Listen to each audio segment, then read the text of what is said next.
Hello everyone, welcome to Naira study. आप सब कैसे हैं? आई होप कि आप सभी अच्छे होंगे और अपनी स्टडी को कंटिन्यू कर रहे होंगे। फ्रेंड्स, आज के लेक्चर में हम लोग देखेंगे जो आपका डीएलएड फर्स्ट सेमेस्टर का सब्जेक्ट विज्ञान हो जाता है, यानी विज्ञान का कक्षा शिक्षण, इसके ऑब्जेक्टिव टाइप क्वेश्चंस की सीरीज को कंटिन्यू करेंगे। इसमें 2 पार्ट हम लोगों ने कंप्लीट कर लिए हैं, जो आप प्लेलिस्ट में जाकर देख सकते हैं, क्योंकि चीज़ें क्या हैं स्टार्टिंग से समझनी चाहिए, ठीक है ना। तो आप लोगों को ये स्टार्टिंग से समझने के लिए आपको प्लेलिस्ट में जाकर वहां पर चीज़ों को देखना ही रहेगा। हालांकि जिन लोगों ने सब्सक्राइब कर रखा है तो उनके लिए तो कोई दिक्कत की बात नहीं, उन्हें तो नोटिफिकेशन मिल ही जाता है और वो क्लासेस ज्वाइन कर लेते हैं, ठीक है ना। तो अगर अभी आपने चैनल पर विजिट किया है तो चैनल को सब्सक्राइब कर लें और बेल आइकन को भी जरूर प्रेस कर लें। और एक चीज फ्रेंड्स कहना चाहेंगे कि जो भी चीजें हम आपको पॉइंट टू पॉइंट बताते चलते हैं, यानी कि आपकी जो सीरीज में जो क्वेश्चंस दिए हैं वो तो आप लोगों के लिए इंपॉर्टेंट हो ही जाते हैं, ठीक है। और भी चीजें जो हम बताते हैं उनको भी आप लोग नोट डाउन किया कीजिए, क्योंकि उन सब चीजों ऐसा नहीं है कि जो आपकी सीरीज में बस उतना ही इनफ है आप लोगों के लिए, ऐसा नहीं है। उसकी बारीकियां भी आप लोगों को समझनी है, चीजों को अच्छे से समझना है। और अच्छे से समझने के लिए आपको क्या करना होगा, आपको नोट्स मेंटेन करने रहेंगे। क्योंकि अगर आपके सच्चे साथी कोई है, अगर बात करें कि सच्चा साथी आपका कौन है, तो आपके जो नोट्स होंगे यही आपके लिए सच्चे साथी साबित होंगे। क्यों? क्योंकि जब आप रिवीजन कर रहे होंगे तब आप, ऐसा तो है नहीं कि पूरे क्लास आप देख पाएंगे, क्योंकि कोई 1 घंटे का क्लास होता है, कोई मैराथन तो 2 घंटे की 3 घंटे की हो जाती है। इस तरह से आप क्या कर पाएंगे, हर एक चीज को अगर एक क्लास आप अटेंड कर पाएंगे। और क्या होता है, इतनी स्पीड में पेपर होते हैं, 3 दिन में यानी 3 दिन में पेपर करा लिए जाते हैं, ठीक है। तो कहने का मतलब यह है कि जब आप नोट्स मेंटेन करेंगे तो क्या होगा, तब आप लोग रिवीजन अच्छे से कर पाएंगे, ठीक है। मैं यही कहना चाहूंगी, ज्यादा हम लोग नहीं आगे बढ़ते हैं, हम लोग क्वेश्चन पे चलते हैं। क्वेश्चन पर चलने से पहले अगर सब्सक्राइब नहीं किया तो सब्सक्राइब कर लें और बेल आइकन को भी जरूर प्रेस कर लें। तो फ्रेंड्स, चलते हैं आज की सीरीज का फर्स्ट नंबर क्वेश्चन देखते हैं। क्वेश्चन आपका हो जाता है, पृथ्वी का घूमना किस गति का उदाहरण है? तो रेखीय गति हो जाती है, दोलन गति हो जाती है, घूर्णन गति हो जाती है, इनमें से कोई नहीं। तो इनमें से कोई नहीं, ये तो आपका नहीं ही सही है। पृथ्वी का घूमना किस गति का उदाहरण है? तो घूर्णन गति हो जाती है। अब अगर बात करें कि पृथ्वी का अपने अक्ष के सापेक्ष यानी घूर्णन गति क्यों है, इसको हम समझेंगे। जैसे क्या है, पृथ्वी ये है, ठीक है ना, यही तो भाई पृथ्वी है, और इसी में हम लोग कहीं पे रह रहे हैं, कहीं पे भी रह रहे हैं, है ना। वो तो एक बात हो गई। खैर, ये आपकी पृथ्वी है और ये क्या है, अपनी कीली यानी अपने अक्ष पे है। और ये क्या कर रही है, ये घूम रही है, ठीक है ना। तो क्या है, ये घूम रही है और लट्टू के समान, कहते नहीं है कि पृथ्वी लट्टू के भांति घूमती है। तो ये घूम रही है, घूम रही है, घूम रही है। तो पृथ्वी का अपने अक्ष के सापेक्ष पश्चिम से पूर्व दिशा, क्वेश्चन आ जाए किस दिशा में घूमती है, तो पश्चिम से पूर्व दिशा की ओर किसकी भांति, तो लट्टू की भांति घूमती है। और पृथ्वी का ये घूर्णन कहलाता है। और इसे क्या कहते हैं, और भी इसे कुछ कहते हैं, यानी परिभ्रमण कहते हैं। इसको क्या कहते हैं, तो परिभ्रमण इसको कहते हैं, ठीक है, यानी परिभ्रमण गति भी कहते हैं। पृथ्वी पश्चिम से पूर्व लगभग 1670 किलोमीटर प्रति घंटा यानी 463 मीटर प्रति सेकेंड की चाल से 23 घंटा, कितना, तो 23 घंटे यानी 23 घंटा 56 मिनट, और आपका हो जाता है 56 मिनट और 4 सेकेंड में क्या करता है, 4 सेकेंड में एक घूर्णन पूरा करता है। तो याद रखिएगा, 23 घंटे 56 मिनट और 4 सेकेंड में पूरा करता है। तो इस अकॉर्डिंग आपका जो आंसर हो जाता है वो घूर्णन गति हो जाता है। उसके बाद क्वेश्चन आपका हो जाता है, थोड़ा डिटेल में चीज़ें हो जाती हैं, लेकिन आदत डालिए आप लोग डिटेल में ही जानने की, क्योंकि ऐसा नहीं है कि आपको सिर्फ डीएलएड फर्स्ट सेमेस्टर ही कंप्लीट करना, उसके बाद आपका सब हो गया, यानी जो आपकी नैया है वो पार हो गई। तो ऐसा बिल्कुल भी नहीं, आपको बहुत, अभी तो ये पहली सीढ़ी है, अभी तो कहते नहीं पहली मंजिल है, अभी से तो घबरा गए, तो बिल्कुल भी मत घबराइए। और अब आपने स्टार्ट किया है, ठीक है ना। मैं डरा नहीं रही हूँ, मैं सिर्फ आपको बता रही हूँ। और क्या कहते हैं, गाइड भी करने वाला कोई चाहिए होता है। जिस लाइन में हम नहीं होते हैं और नई वो लाइन हमारे लिए होती है, तो हमको क्या चाहिए होता है कि कोई हमें बताए, कोई हमें समझाए। ऐसा ना हो, अगर हमें इस बारे में नॉलेज नहीं है तो ऐसा ना हो कि हमसे कोई गलती हो जाए। तो हम इसलिए आपसे बताते हैं। कुछ लोग कहते हैं कि मैडम आप तो डरा देती हैं, तो हमारा मकसद डराने का नहीं है। हमारा मकसद सिर्फ ये है कि आप लोग अच्छा परफॉर्मेंस करें, बस यही है हमारा मकसद। ठीक है, तो डरिए बिल्कुल नहीं। आप क्लास अटेंड करेंगे, अच्छे से तैयारी करेंगे, तो डरने की क्या बात है। फिर उसके बाद आपका क्वेश्चन हो जाता है बल का सूत्र क्या है। तो द्रव्यमान त्वरण है, या द्रव्यमान गुणे समय है, या द्रव्यमान गुणे त्वरण है, या इनमें से कोई नहीं। तो आपका जो राइट आंसर हो जाता है वो आपका हो जाता है द्रव्यमान गुणे त्वरण, यानी कि आपका जो सा ऑप्शन है वो राइट हो जाता है। CGS पद्धति के अनुसार बल का मात्रक क्या है, डायन है, किलोग्राम है, न्यूटन है, या इनमें से कोई नहीं। तो इसमें आपका जो आंसर हो जाता है वो डायन हो जाता है। उसके बाद आपका क्वेश्चन हो जाता है निम्नलिखित में से कौन सी घटना गुरुत्वीय बल का उदाहरण नहीं है। यहाँ पे समझिए, नहीं है यानी जो गलत है वो सही होगा। तो गुरुत्वीय बल भाई क्या है, कैसे हुआ। जैसे एक पेड़ लगा था, क्या लगा था, एक पेड़ लगा था। इसको समझ लेते हैं थोड़ा सा। इसमें लगे थे सेब, एक शख्स आया, ठीक है, उन शख्स का नाम आपको बताना है कमेंट बॉक्स में। क्या है, वो लेटे हुए थे, वो यहाँ पे लेटे हुए थे और ये सेब आके गिरा, ठीक है। तो क्या हुआ, उन्होंने क्या सिद्ध किया कि गुरुत्वीय बल है ना, किसमें। तो कौन सी घटना गुरुत्वीय बल का उदाहरण है, यानी पृथ्वी क्या है, अपनी ओर खींचती है ना। तो जब, अच्छा ये बताएं, पेड़ से पत्ते गिरते हैं तो क्या होता है, कहाँ पे जाते हैं भाई, पृथ्वी पर आते हैं। और आपका समतल पर गाड़ी को ढकेलना, इसमें उछाले गए बॉल का धरती पर गिरना। अब बॉल आप उछालें तो क्या होता है, बॉल जब आप उछालेंगे तो वो फिर से आपको पृथ्वी पर ही आएगा। पहाड़ी से पत्थर का टुकड़ा नीचे की ओर लुढ़कना, यानी वो नीचे की ही ओर आता है। ऐसा तो है नहीं कि टुकड़ा हुआ और वो गिरना स्टार्ट हुआ तो ऊपर जाएगा, ऊपर रुकेगा कहीं नहीं, वो नीचे ही आएगा। तो इस तरह से आपका हो जाता है, यानी यहाँ पे आपका क्या हो जाता है। तो ये सभी क्या है, जब पेड़ से पत्ते गिरेंगे या बॉल उछाला जाएगा, या क्या है, पहाड़ी से पत्थर का टूटकर नीचे की ओर लुढ़कना, ये सभी क्या होंगे, पृथ्वी की तरफ आएंगे।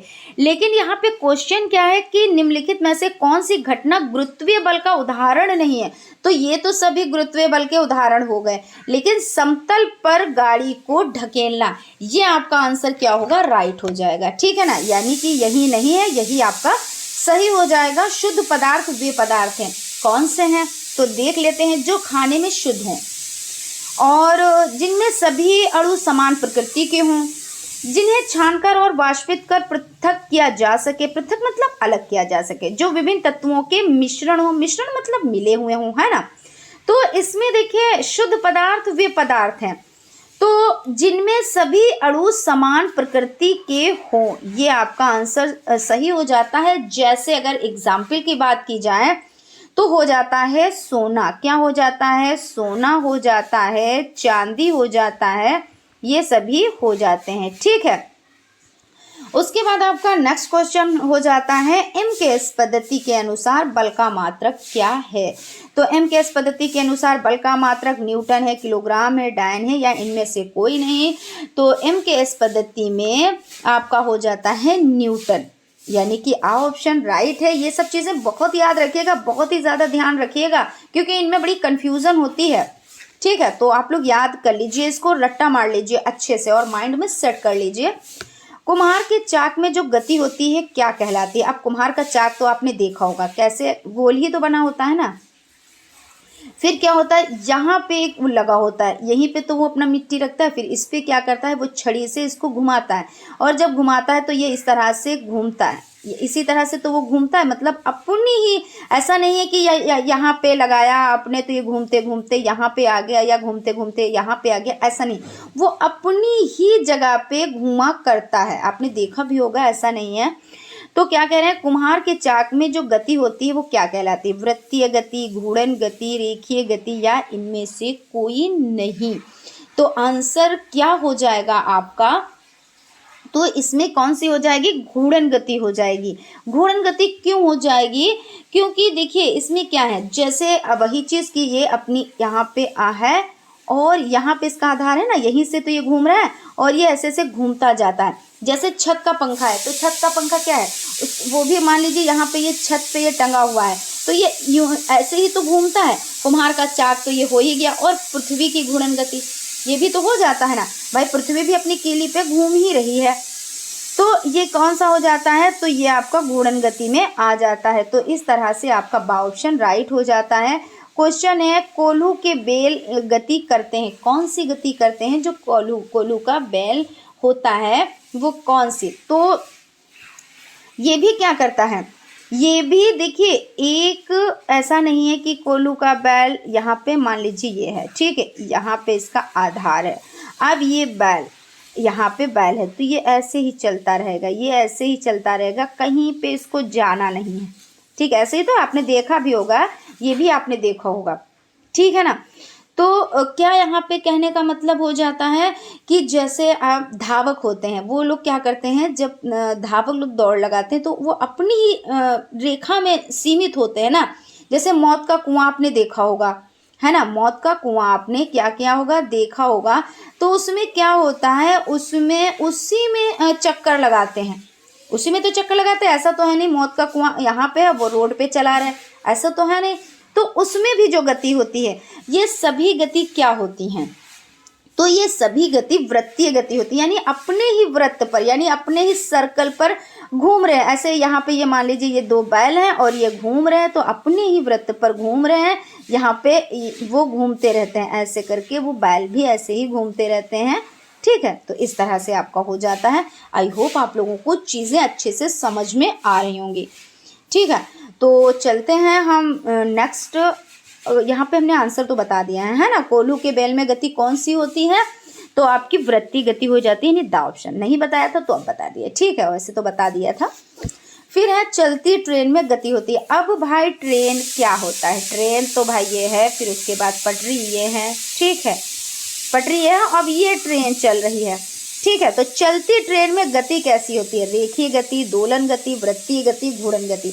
अब आपको पता हो गया वृत्तीय गति क्या होती है, इसी तरह से होती है। घूर्णन गति वो होती है अपने अक्ष पे घूमते रहती हैं, तो ये तो हो नहीं सकती, क्योंकि क्या है, ट्रेन क्या है, जब वो चल रही होती तो वो रेखीय गति में चल रही होती है ना। तो इस तरह से आप देख लो कि सीधी ट्रेन चलती है ना, तो वो रेखीय गति, इस तरह से ध्यान रखिए।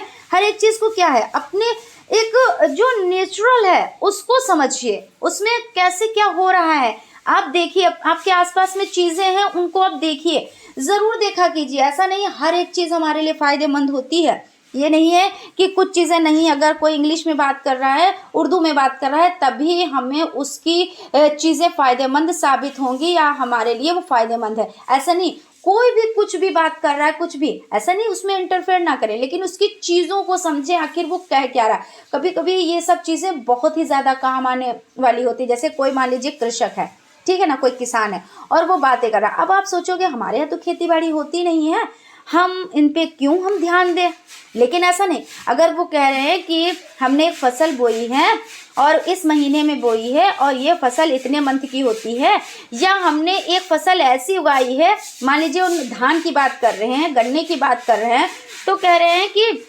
ये सब देखिए आपके सिलेबस में है, हम इसलिए बता रहे हैं, ठीक है ना। तो उन्होंने क्या बात करनी स्टार्ट की कि गन्ने की हमने फसल उगाई है तो उसमें क्या है, पानी बहुत ज़्यादा लगाया जाता है, और धान में भी बहुत ज़्यादा, क्योंकि अगर पानी नहीं होता है तो उसमें ये नहीं है कि थोड़ा सा पानी छिड़काव कर दिया तो हो गया। यानी अब आपका क्वेश्चन आ गया कि सबसे ज़्यादा किस फसल में पानी की नीड होती है। अब आप कंफ्यूज, आपने कभी ध्यान ही नहीं दिया, कोई कृषक थे वो बात भी कर रहे थे, आपने उनको इग्नोर भी किया, और हो सकता है आपने ध्यान दिया हो तो आपको फटाक से याद आ जाएंगी चीज़ें। हाँ, बात तो कर रहे थे कि गन्ने में होता है, धान में होता है, धान में सबसे ज़्यादा होता है, यानी आपने धान पे टिक कर दिया। आपने देखिए रटन पद्धति नहीं अपनाई, लेकिन आपने चीज़ों को समझा। आप कहीं गए, घूमने के लिए गए, वहाँ कुछ कुम्हार कुछ बर्तन बना रहा है, तो आपने देखा कि किस तरह से वो अपने ही सर के, एक पहिया है, पहिया वो घूम रहा है, अपनी ही धुरी पे वो घूम रहा है, कहीं और उसको जाने की ज़रूरत नहीं, वो अपनी ही जगह पे बैठा बैठा वो बना रहा है। आपने देखा, हाँ इस तरह से होता है, क्वेश्चन आ गया आपने फटाक से कर लिया। तो ये सब चीज़ें होती हैं जो आपके आसपास में हो रहा है, उसको आप ज़रूर देखें, ठीक है। तो यहाँ पे आपका हो जाता है, तो चलती ट्रेन की गति क्या हो जाती है, तो रेखीय गति हो जाती है। उसके बाद हो जाता है एक कार जब सड़क पर दौड़ती है किस प्रकार की गति। अब भाई अब एक कार है तो वो क्या कर रही है, वो सड़क पर दौड़ रही है, और जब सड़क पर दौड़ रही है तो क्या होगा भाई, सीधी दौड़ रही है, यानी क्या है, तो रेखीय गति ही तो हो गई ना। इसमें भी आपका क्या हो गया, तो आपकी रेखीय गति हो गई, है ना। उसके बाद आपका क्या हो जाता है, समय का मानक मात्रक है। समय का मानक मात्रक घंटा, सेकंड, दिन, मिनट क्या होता है, तो समय का एसआई मात्रक सेकंड होता है। क्या होता है, एसआई मात्रक क्या होता है, तो आपका हो जाता है सेकंड, यानी कि ऑप्शन राइट हो जाता है। क्वेश्चन है द्रव्यमान का मानक मात्रक क्या है। द्रव्यमान कुंटल, किलोग्राम, ग्राम या टन। तो इसमें द्रव्यमान का मानक मात्रक जो एसआई होता है ना, एसआई, तो ये आपका हो जाता है किलोग्राम। तो यानी कि बा ऑप्शन आपका राइट हो जाता है। द्रवों का आयतन मापते हैं। द्रव यानी जैसे तेल हो गया, ऑयल, है ना, और मिल्क हो गया, इनको किससे मापते हैं। आपके यहाँ भाई मिल्क वाला आता है, या आप शॉप पे जाते हैं, अगर जैसे शॉप पे गए तो आपने जो ऑयल वगैरह खरीदा तो उसको किससे मापते हैं, तो किलोग्राम में तो नहीं मापते हैं, मीटर में भी नहीं मापते हैं। मीटर में तो भाई कपड़ा लेने जाते हैं तो मापते हैं। किलोग्राम यानी कोई वजन वैसी चीज़ लेते हैं तो किलोग्राम से उसको तौलते हैं। जैसे आपने चीनी खरीदी या और भी चीज़ें, दालें खरीदी, चावल खरीदे, तो ये तो किलोग्राम से हो गए। लेकिन द्रव यानी कि आपने मिल्क लिया, आपने ऑयल लिया, तो किससे उन्होंने मापा, तो यानी मापा किससे, तो लीटर में मापा, है ना। तो जब लीटर में मापा तो जाहिर सी बात है इसका आंसर लीटर ही हो गया, है ना। उसके बाद आपका क्वेश्चन हो जाता है नेक्स्ट, देख लेते हैं। नेक्स्ट क्वेश्चन है, फुटबॉल मैच देखने के लिए समय का ज्ञान आप किस घड़ी से करेंगे। तो कलाई वाली घड़ी से, या टेबल घड़ी से, या दीवार घड़ी से, या विराम घड़ी से। तो इसमें आपका जो आंसर हो जाता है वो हो जाता है विराम घड़ी से, ठीक है। तो ये आपका देखिए, इसमें विराम घड़ी का और कहाँ कहाँ यूज़ होता है, जैसे प्रयोगशाला हो जाता है, वहाँ पे विराम घड़ी का यूज़ होता है।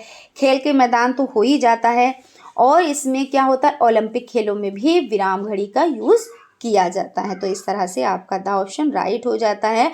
वाष्प के द्रव्य में बदलने की प्रक्रिया क्या कहलाती है। क्या कहलाती है, यहाँ पे क्या नहीं है लेकिन क्या कहलाती है, इनका मकसद यही है, अपघटन, संघनन, वाष्पन, या इनमें से कोई नहीं, ठीक है। तो आपका जो 68 नंबर का हो जाता है वो संघनन हो जाता है, ठीक है। संघनन क्या, ये प्रक्रिया तब होती है जब कोई पदार्थ वाष्प में यानी वाष्प से द्रव्य में परिवर्तित होता है। किसमें, वाष्प से द्रव्य में जब बदलता है तभी तो ये प्रक्रिया होती है। यहाँ पे देखिए वाष्प के द्रव्य में बदलने की प्रक्रिया क्या कहलाती है, तो संघनन कहलाती है। उसके बाद है वायु है, क्या है, शुद्ध पदार्थ है, समांगी मिश्रण है, विषमांगी मिश्रण है, ऑक्सीजन और नाइट्रोजन का यौगिक है, क्या है। तो जो वायु है, ठीक है, तो जो वायु है वो आपका क्या हो जाता है, वो आपका विषमांगी मिश्रण हो जाता है। कैसे हो जाता है इसको समझ लेते हैं। हमारे वायुमंडल में क्या है, हवा में समझिएगा 78% आपका क्या हो जाता है, नाइट्रोजन। क्या हो जाता है, तो नाइट्रोजन हो जाता है 78%, और 21% क्या हो जाता है, ऑक्सीजन हो जाता है, ठीक है। क्या हो जाता है, ऑक्सीजन हो जाता है, और 0.9% क्या हो जाता है, ऑर्गन हो जाता है। क्या हो जाता है, तो ऑर्गन हो जाता है, और 0.03% क्या हो जाता है, तो कार्बन डाइऑक्साइड हो जाता है। क्या हो जाता है, कार्बन डाइऑक्साइड हो जाता है, कार्बन डाइऑक्साइड, ठीक है ना, डाइऑक्साइड हो जाता है, ठीक है। यहाँ पे शॉर्टकट में लिख दिया है।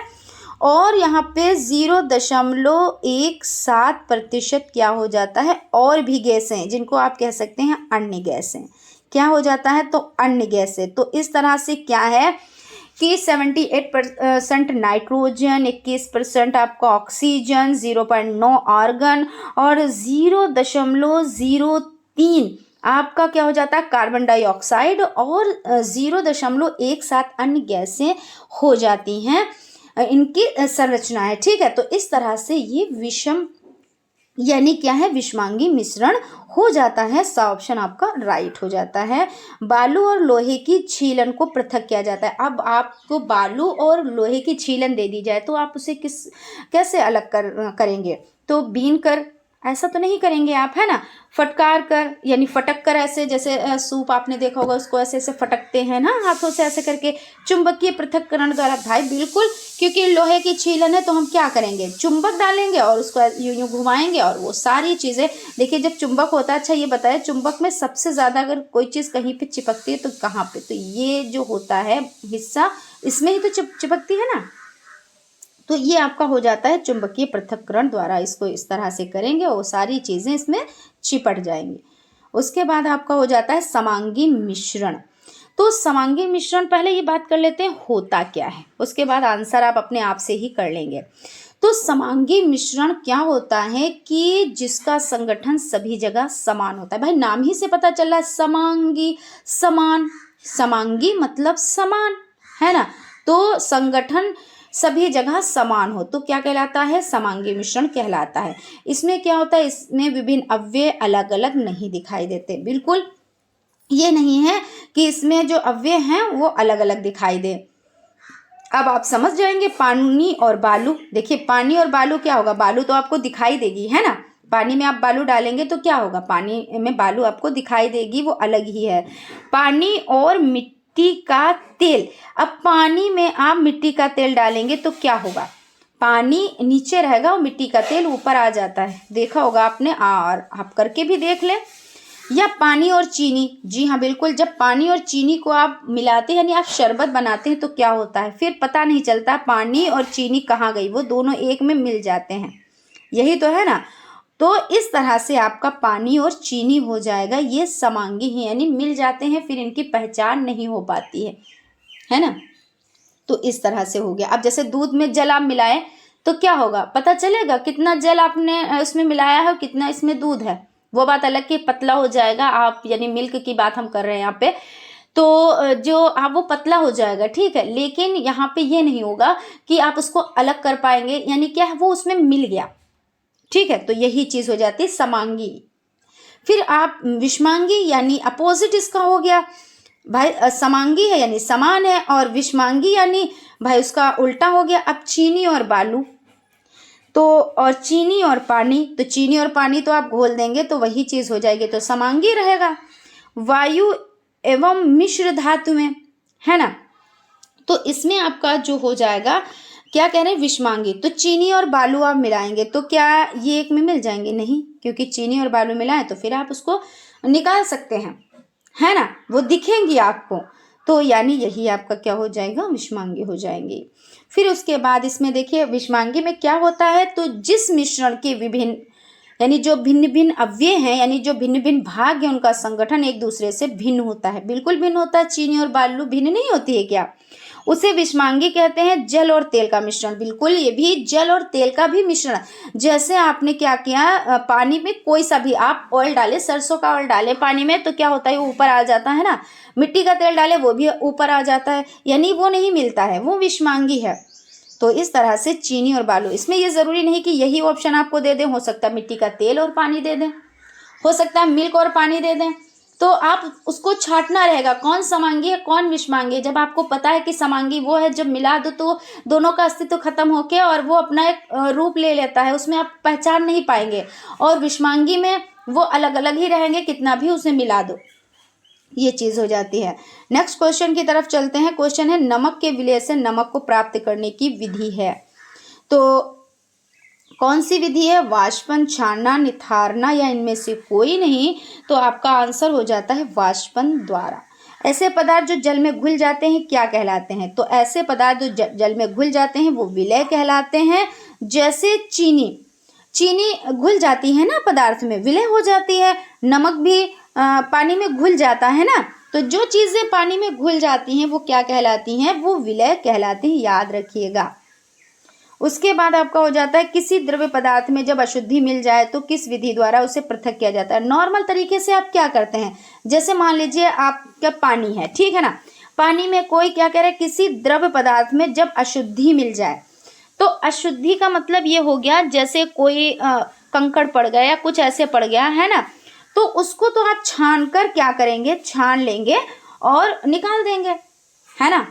लेकिन जब पानी में जो अशुद्धियाँ होती हैं वो दिखाई नहीं देती हैं, पानी में अशुद्धियाँ जो हैं वो दिखाई नहीं देती हैं। हम नॉर्मल तरीके से पानी को पी लेते हैं, और अगर हम उसको उबालते हैं तो क्या होता है, यानी मान लीजिए कितने ऐसे पदार्थ होते हैं जो तली में लगे रह जाते वाइट वाइट तरह से। बाद में देखो कि हमने इतनी अशुद्धियाँ पी रखी हैं या हम इतनी अशुद्धियाँ पी लेते हैं, है ना, वो तो हम समझते हैं जल है और जल में हम पी जाते हैं। तो जब उसको हमको पृथक करने की बारी आती है तब हम क्या करते हैं, आसवन विधि द्वारा उसको करते हैं, उबाल कर करते हैं। तो यहाँ पे ये चीज़ पूछी गई है, किसी द्रव्य पदार्थ में जब अशुद्धि मिल जाती है, तो मिल जाती है। अभी यहाँ पे ये है कि नॉर्मली आपका पानी रखा हुआ है, यानी जल रखा हुआ है, उसमें कोई चीज़ पड़ गई तो आप उसको छान के उसको करेंगे। जैसे आपने शरबत बनाया तो शरबत में क्या होता है, उसको बाद में छाना जाता है ना, जैसे आपने उसमें नींबू वगैरह डाला या कुछ ऐसा डाला तो उसके जो बीज हैं वो रह गए, तो उसको बाद में क्या करते हैं, सर्व करने से पहले आप उसको छान लेते हैं। तो यहाँ पे ये चीज़ है। और जब इस तरह की है जो कि जल में जो अशुद्धि होती है, मिली हुई होती है, उसको किस तरह से करेंगे, तब आसवन विधि, है ना, आसवन विधि द्वारा उबाल कर यही तो होता है। तो उसमें घड़े रखे जाते हैं, फिर घड़े के नीचे वो बालू भरी जाती है, वो आसवन विधि तो आपने पढ़ रखी है, और हम और भी डिटेल में इसमें भी बताएंगे। अभी तो ये शॉर्ट क्वेश्चंस आपके चल रहे हैं, अभी लॉन्ग क्वेश्चन चलेंगे तो उसमें भी हम डिटेल में डिस्कस करते रहेंगे साथ में, ठीक है।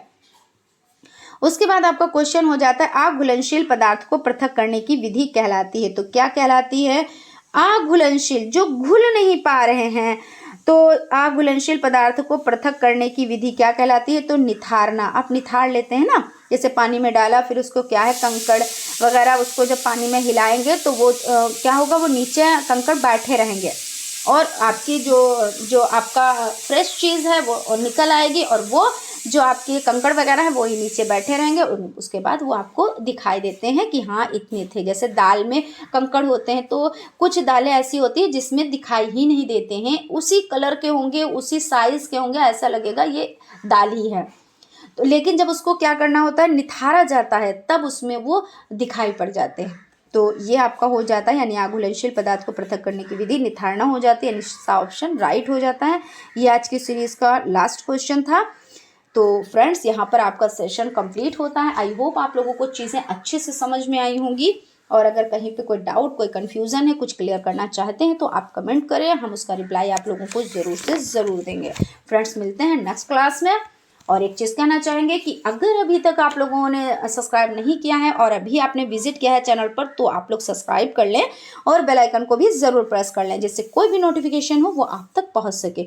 और फ्रेंड्स देखिए, जब सेशन अच्छा लगे तो लाइक भी ज़रूर किया कीजिए, क्योंकि इसी से तो हमें मोटिवेशन मिलता है ना।